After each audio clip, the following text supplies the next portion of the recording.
السينما مرت بثلاث مراحل. المرحلة الأولى السينما الجميلة، كل حاجة حلوة، الشوارع مرشوشة، الشجر متلمع، والممثلين حافظين 3 لغات وبيتكلموا بيهم، وكل البنات بتحب رشدي أباظة وأحمد رمزي. أما بقى المرحلة التانية فهي سينما المقاولات، أو ممكن تقول عليها كده هي سينما المشاهد الإغرائية، المشاهد اللي كانت بتخلي الناس يجروا على السينما فبالتالي نحقق إيرادات والأفلام تنجح. أما بقى المرحلة التالتة واللي بالنسبة لي هي أهم مرحلة في السينما المصرية وهي السينما الواقعية، المدرسة اللي اتنشأت من أول الثمانينات لغاية أواخر التسعينات. المرحلة اللي اتكلمت عن الواقع الأخلاقي والمجتمعي والسياسي والاقتصادي في مصر في الفترة دي. وبما إننا بنتكلم عن المدرسة الواقعية فلازم نجيب سيرة رائد من رواد المدرسة دي وهو المخرج عاطف الطيب، واللي احنا جايين نتكلم عنه النهاردة ونسأل السؤال المهم: ليه عاطف الطيب هو مخرج الغلابة؟ عاطف الطيب في 15 سنة سينما قدر ان هو يخرج 21 عمل سينمائي، تقدر تقول عليهم كده هم 21 تحفة سينمائية. لكن طبعا عشان وقت الحلقة مش هنقدر نتكلم عن ال 21 عمل كلهم، بس هنتكلم عن 4 أعمال بالنسبة ليهم من أقوى الأعمال السينمائية اللي اتعملت في تاريخ السينما المصرية. 4 أعمال بيتكلموا عن التطور المجتمعي وتطور عاطف الطيب وتطورك انت، ايوه انت عزيزي المشاهد. ولأن عاطف الطيب مخرج مهتم جدا بالقضايا اللي بتواجه المجتمع وبيحب جدا يظهرها في افلامه، فاهم اداه بيستخدمها عاطف الطيب في ان هو يعمل علاقه ما بين المشاهد وبين الفيلم هي القصه. والقصه بالنسبه لعاطف الطيب هي اهم اداه عشان ينجح الفيلم بتاعه. والقصه هنا نبتديها من عند فيلم البريء. وقصتنا هنا مش بس بتتكلم عن الحاكم الظالم او الفوضى السياسيه او تجريم الناس، لا هي بتتكلم عن معنى اقوى من كده بكتير، المعنى اللي في اسم الفيلم، واللي لو انت اتمعنت فيه هتعرف ان الاسم دوت بيقطع نص المسافه عشان تفهم الفيلم جاي يكلمك في ليه. الفيلم اسمه البريء، والبريء بالمعنى الدارج عندنا هو بريء من تهمة معينة، لكن البريء هنا بيتكلم عن الجهل.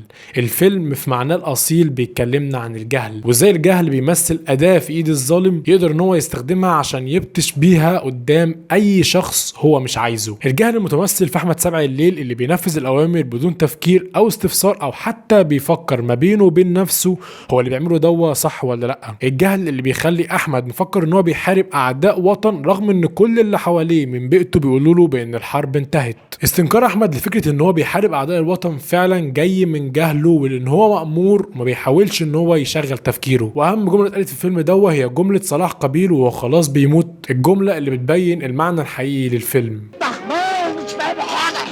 ولكن بقى لما بتحصل مواجهة ما بين الجهل وما بين العاطفة فالعاطفة بتكسب. لما يلاقي حسين بقى من أعداء الوطن، حسين اللي نصحه بأن هو يروح الجيش لأن هو هيغيره، بالتالي هنا بيكتشف بأن في حاجة غلط. وأحمد زيه زي علي الشاب اللي خلص تعليمه وخلاص بقى خارج للحالة العملية والحياة الاجتماعية، لكن العصور بتتبدل والمشاكل اللي بيواجهها تقيلة جدا عليه. ولأن العصور بتتبدل فبرضه المفاهيم كمان بتتبدل، والمؤهلات خلاص مبقاش ليها لازمة، والكلام ده في الثمانينات وما زال مستمر معانا طبعا. واصبح حاليا الحقيقه هي الحرف، والحرف هي اللي بقت واخده الصداره الاولى. وفي الفيلم هتلاقي ان في ازدراء شويه من الحرفه، ولكن ده مش المعنى اللي عايز يوصله عاطف الطيب. المعنى الحقيقي اللي عايز يوصله لك بان في واقع جديد بيتشكل ابطاله هم ناس مختلفين عن المؤهلات. يعني بمعنى اصح النجار والسباك على راسنا طبعا، بس الفكرة ده المعنى اللي الفيلم بيحاول يوضحه لك. المعنى اللي بيقول لك بان الزمن الحالي مش زمن المؤهلات، الزمن ده هو زمن تفتيح المخ. انا سمعت الجملة دي فين قبل كده؟ احنا في عصر تفتيح المخ. مع مشكلة غلو السكن وصعوبة مطالبات الجواز ده في الثمانينات، في الثمانينات بيؤدي في النهاية لانفجار بطلنا زيه زي انفجار أحمد سبع الليل في نهاية فيلم البريء، لما العاطفة تغلبت على الجهل وأدى في النهاية بأن هو يصرخ. طيب اتجوزت وخلفت وعندك حرفة وشغال بيها وبتحاول تشتغل شغلانتين عشان تقدر توفق امورك، تصطدم بقى بالواقع الاخلاقي اللي اصبح سيء جدا. مع عصور الانفتاح بعد ما خرجت من الجيش بتواجه واقع مختلف تماما عن اللي كنت عايشه قبل الحرب. في قصة حسن سواق الاتوبيس اللي بيواجه مشكلة مهمة جدا ومشكلة خاصة في عيلته، وهي بان والده حياته خلاص بتروح، والحياة هنا هي الورشة اللي كانت كل شيء هو بيملكه. فبيتحول حسن لرب الاسرة اللي بيحاول بان هو يحل المشكلة، ولكن لانه بيواجه بقى التغير الاخلاقي السيء جدا في اخواته اللي تخلوا عن والده تماما، بجانب التغير المجتمعي بسبب الانفتاح واللي ظاهر في عيله الطيب البورسعيدي اللي اهم حاجه عنده بانه يخرج كسبان، ده بجانب حربه مع عوني اللي هو احد المنتفعين واللي بالنسبه له بيع الورشه مكسب ليه. وهنا عاطف الطيب اوضح لنا ظاهره الانفتاح واثرها السلبي على المجتمع بصوره قويه جدا، ازاي الابن بقى بيشرب قدام ابوه الكاس من غير ما ابوه يعمل له اي حاجه في مشهد عمره ما كان هيحصل في بيت حسن، تخلي مراته عنه ومحاربته في ان هو يقدر يلم الفلوس، وحتى لما قدر ان هو يلمها ابوه مات، فبرضه بينفجر في النهايه في وش كل الحروب اللي هو واجهها. ويكمل التطور الاجتماعي بقى في انك خلاص بقى الموضوع عندك عادي بانك تكتسب على الام الناس في قصه ضد الحكومه. مصطفى احد حيتان مافيا التعويضات، محامي مرتشي وفيه كل الصفات السيئه، بيصطدم بمستقبل مرير تماما في صوره ابنه، وبيتضح بان سوء المجتمع والفساد كله اصبح قريب منه، عشان كده بيقرر بان هو يتبدل. وبيلخص رحلتنا ورحله عاطف الطيب ورحله الاربع ابطال في مشهد اسطوري في المحاكمه الاخيره. القصص اللي بيقدمها عاطف الطيب بتلعب على الجانب الانساني جدا، هو عايزك وانت في السينما تكون حاسس ان الفيلم بيتكلم عنك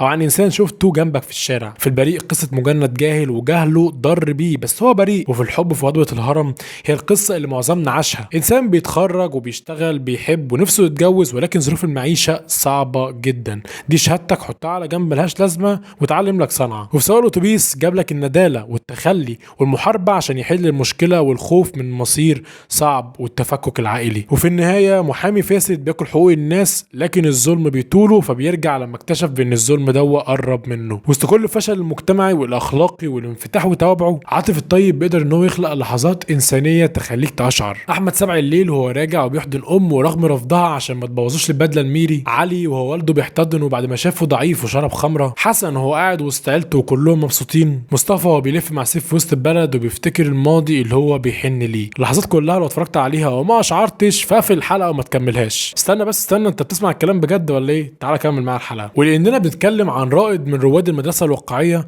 فلازم أن يكون الديكور واقعي تماما. عاطف الطيب من مدرسه خد كاميرتك وسعيد الشيمي مدير التصوير وانزل صور في الشارع. فيلم بريء بتصور في قريه في الفلاحين وفعلا في ترع وبيوت قديمه زي بيت احمد سبع الليل، غيط وحمير، وحتى لما بننقل للمدينه بنلاقي طالب موجود فوق السطوح، يعني حياه واقعيه تماما. شقه علي في الحب في وضبة الهرم وابوه قاعد وراه وبيقرا الجورنال، الحديث ما بين ام واختها في ان الجزمه بايظه مش هتعرف تلبسها، كل جو اسري في بيت مصري طبيعي بتشوفه كل يوم. ولما بينزل عشان يوصل اخته للجامعه بتشوف حاره شعبيه والصرف الصحي بايظ فيها، ولما بيطلعوا عشان يركبوا الاتوبيس بتشوف زحمه القاهره والمجاميع وهي نازله. وعلى ذكر الحاره الشعبيه، فالحاره الشعبيه عند عاطف الطيب هي دي موجود فيها ناس متعلمين وناس صناعيه، مش شرط يكون كل ستاتها بقعات هوا وكلها بلطجيه، اكيد كلامي واضح. وفي سواق الاتوبيس هتلاقي العفش القديم في بيت عيله حسن وهم متجمعين فيه، والمشهد وهم قاعدين في اوضه ضيقه وازاي يتصور الشوت من فوق. بيت العيله كمان في بورسعيد عشان ابين لك الانفتاح والبضايع في كل مكان، استخدامه للتصوير الخارجي في مشهد الهرم وهم كلهم بيتكلموا عن الحرب وازاي مرت عليهم. وده لو دورت شويه في تاريخ عاطف الطيب فهتلاقي ان هو قضى 5 سنين في الجيش وحارب في 73، فبالتالي عنده خلفيه عن الحرب بتظهر في كل افلامه. ده كانت بقى الديكور الواقعي في ضد الحكومه في تصوير بيئه الدعاره بالوضاعه والرخص، اهتمامه بالتفاصيل الشخصيه في لبس احمد زكي وعدم حلق دقنه وضوافره لما كان محامي فاسد، ولما تحول بقى محامي كويس ازاي انعكس على مظهره، اهتمامه برضه بشخصياته وابطاله في احمد سبع الليل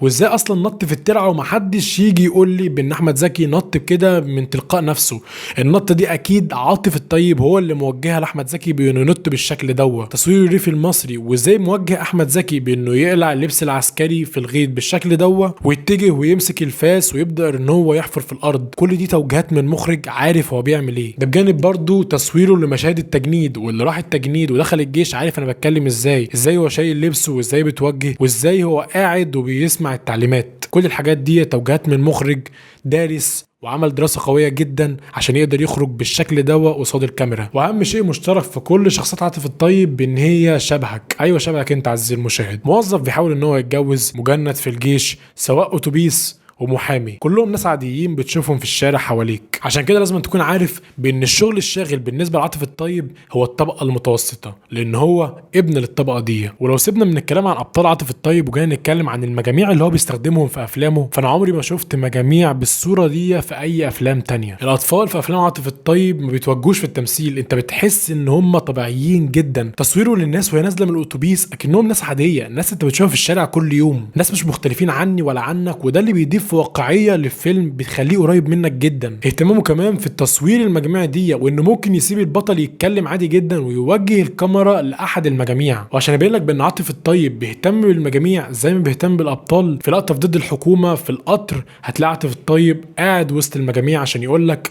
بان انا واحد منهم، انا واحد من الطبقه المتوسطه. ده بجانب بقى روعته في استخدامه للقط، وازاي بان هو بيوضح بيها رسائل مهمه جدا. في البريء واحمد زكي داخل والمفروض ان هو سامع كلام مختلف عن اللي هو بيسمعه، وان الناس دي اعداء وطن، بس هو سامع جوه بان هم بيرعوهم وان هم جايين يقضوا وقت كويس عندهم. رغم كده الكاميرا ما بتجيش عند احمد زكي وبتسيبه خارج من الاوضه وبتكمل مع فهيم المنتفع، واللي هو شايف كل ده وعارفه لكن مستمر فيه وبيكسب منه. في سواق الاتوبيس يبعد الكاميرا عن حسن اللي هو نور الشريف، واللي المفروض ان هو البطل، ويوجهها على ايد بتمسك حبه من الجمبري وتحطهم في طبق، او يوجهها الازازه وهي بتملي الكاس لغايه اما تنزل على الترابيزه، عشان يرسخ في دماغك ازاي الانفتاح اثر على القيم والاخلاق المجتمعيه. كمان يبعد الكاميرا عن مصطفى وهو بيحاول يطلع البنت غلطانه في قضيه الاغتصاب، ويوجهها لاحد المجاميع واللي بتكون بنت عشان يوضح لك رساله بان البنت دي ممكن تكون هي اللي عليها الدور. ويسيب احمد زكي في اهم مشهد في الفيلم واهم مرافعه في الفيلم كله، ويوجهها لمجموعه من الابطال في كلمه معينه كانه بيقولها لنا احنا، واللي هي كلنا فاسدون. حركه الكاميرا في افلام عاطف الطيب ليها سبب ومشترك في كل ابطاله بان كلهم بيحصل لهم انفجار في النهايه. احمد سبع الليل بينفجر لما يلاقي دفعه جديده من الناس جايه عشان يحصل لهم زي اللي حصل قبل كده، وبيصرخ وينفجر. وطبعا دي مش النهايه الحقيقيه، النهايه الحقيقيه ان هو قتل الكل